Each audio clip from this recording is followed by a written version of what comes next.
আরে আরে, এটা আবার কি হচ্ছে? কি করতে চাইছে কি এটা? আচ্ছা, তো স্লাম টেস্ট হচ্ছে। তো কী জিনিস এই স্লাম আমি বলি। শোনো, যেটাকে তোমরা দেখছো এটাকে বলে স্লাম কোন, আর নিচে যেটার উপরে রেখেছে সেটাকে বলে স্লাম প্লেট।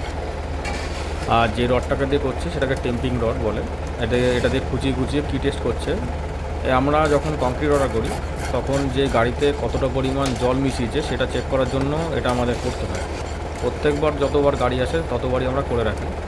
কারণ এতে কী হয়, আমরা যেখানে আমরা ঢালছি কতটা পরিমাণে, যত বেশি তোমরা কি জানো যে যতটা পরিমাণে তোমাদের হচ্ছে সিমেন্টের সাথে জল মেশাবে তার মানে পাতলা হবে মাল। তো আমরা সেটাই দেখি যে মালটা টাইট আছে না পাতলা আছে, তার একটা রেশিও আছে, তার একটা সিস্টেম আছে। এটা ইঞ্জিনিয়ারিংভাবে আমরা করি।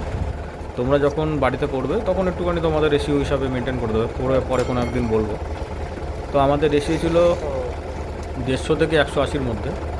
তো আমরা সেটাই চেক করছিলাম। তোরা সেটাই দেখাচ্ছিল কোনটাকে আস্তে করে ওঠালো, দেখো পুরো ধসে গেছে।